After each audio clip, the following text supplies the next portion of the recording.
Ginoong maanaa kaninyo ang santos nga Ebanghelyo sumala ni San Mateo.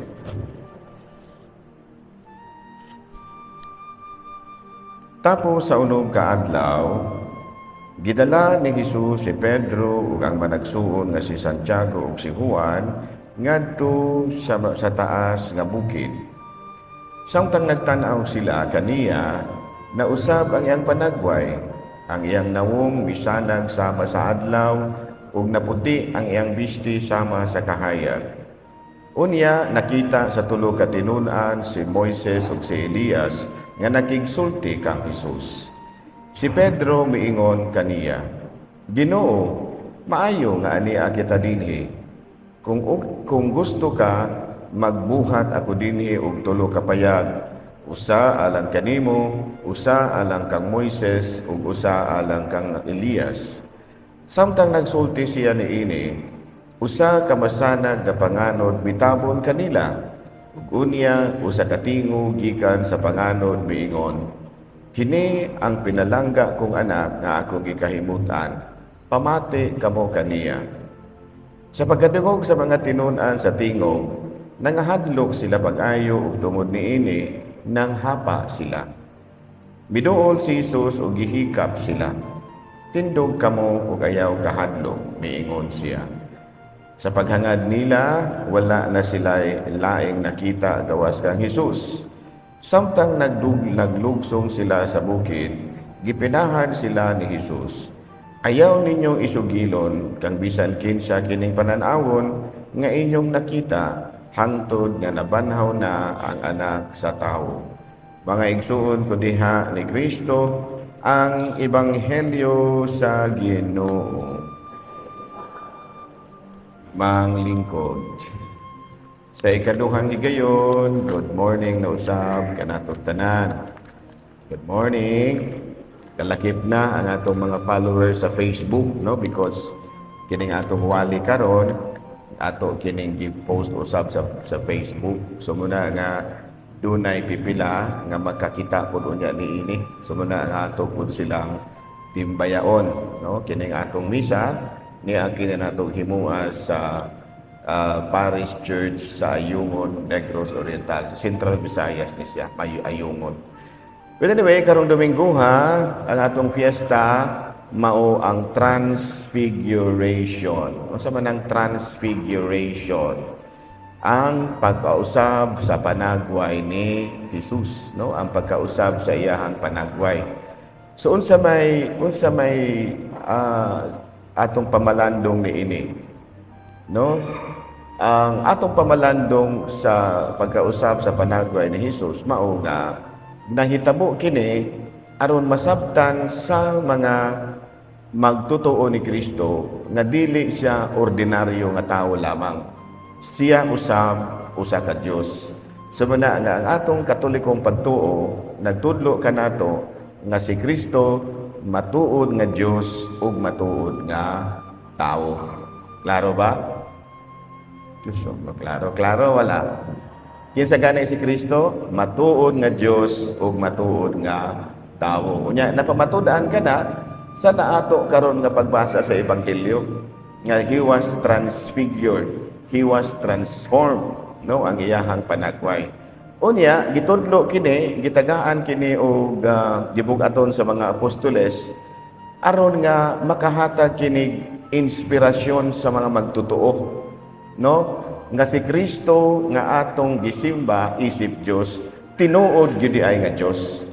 No, that Jesus Christ whom we worship as God is really a God. Ingon ni ana. Unya sigon pod sa umalabot nga mga panghitabo, si Kristo nabanhaw usab.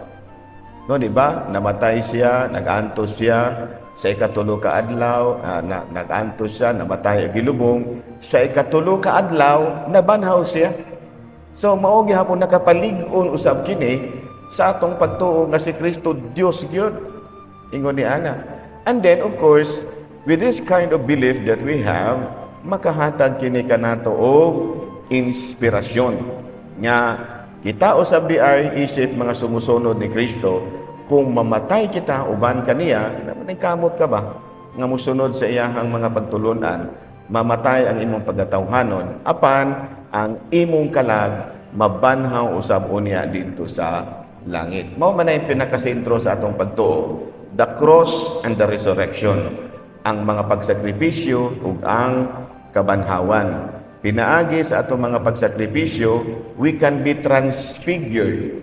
No, mausog ang atong tawhanong kinaiya o pag-abot sa panahon, mabanhaw usab-usab kita uban kaniya. Klaro? Sa ito, pag kinili ang inyong pagsimba karon, dili lang kini kay kanang tungod ra tagaan mo mayong lawas. Kining inyong pagsimba karon, dili lang kay tungod kay negosyante ka aron mulambo ng imong negosyo.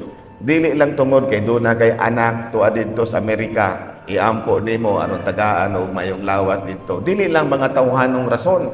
Kung dili ang pinakarason nganong niya kamo karon aron mausog kamo. You will be transfigured when the time comes o makasulod usab unya kamo dito sa gingharian sa langit. In other words, panglangit ng inyong pagsimba karon. Because sometimes, tungod lagi sa atong mga problema, tungod sa atong mga obligasyon, murag malimot na tani ana, no? Nga matud pa nagsimba ko para sa akong negosyo, nagsimba ko kay masakiton manggod ko, nagsimba ko kay muna delikado man na. Nga naman, tungod kay kung maayo na kasi imong sakit, ang uban din na mamalik og simba. Nga naman, naayaw naman. Kung tungod ra sa imong negosyo, ang uban dili na mo balik og simba. Kaya nga naman, napurdoy man. Wala na dahil gihapoy hinungdan. Bisag mo simba ta, purdoy yun gihapon. Ni ana. O di ba kung mo dato, di na po mo balik og simba. Kaya nga naman, dadato naman, nabisi naman, munay kuyaw din na. Pero kung ang imong pagsimba, labaw pa sa mga tawhanong rason, gusto ka nga ikamatay nimo makasunod kag langit, bahala pang unsay mahitabo ini kinabuhia, musimba gyud ka. Sabtan, klaro? O na may uban, nga di na ako musimba, murag gihapon. Sige kong simba, gadakot man lagi gihapon ko, kana muray gidangat ani nimo ngano man. Dili man na mo pinakarason nga musimba ka.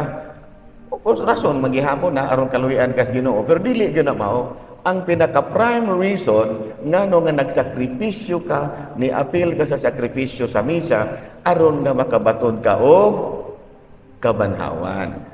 Because our teachings as Catholics is always based on the cross and resurrection. Ayaw ginagkalinting. Unsa man yo'y pinakasintro sa pagtulon ang Katoliko? Pagsakripisyo o kabanhawan. Mura gyud na, diha dapit. Kanang uban nga imong gipangayo nga sa panang imuhang gipangayo nga makaadto kag Amerika, nga maminyo ka og buutan nga bana, nga moasinso ka sa imong trabaho, makapasar ka sa pagka-nurse, makapasar ka sa pagka-abogado. All of these are valid. Pero dili lang kay kinilang. Pangkalibutan ra man na. No, kanang imong pagkadato, biyaan ra man na nimo. Kanang imong pagka-abogado, biyaan ra man na nimo, ikamatay nimo. Kanang imong negosyo, biyaan ra man na nimo. Kanang imong profession, biyaan ra man na nimo. Ang pinaka-importante nga di gyud nimo biyaan ug maoy imong dad-on didto sa gingharian sa langit, mao gyud ang imong kaluwasan. Klaro? Klaro wala. Oo, sa uban pa na amen. Manindog paliho. Moy ingon karon kita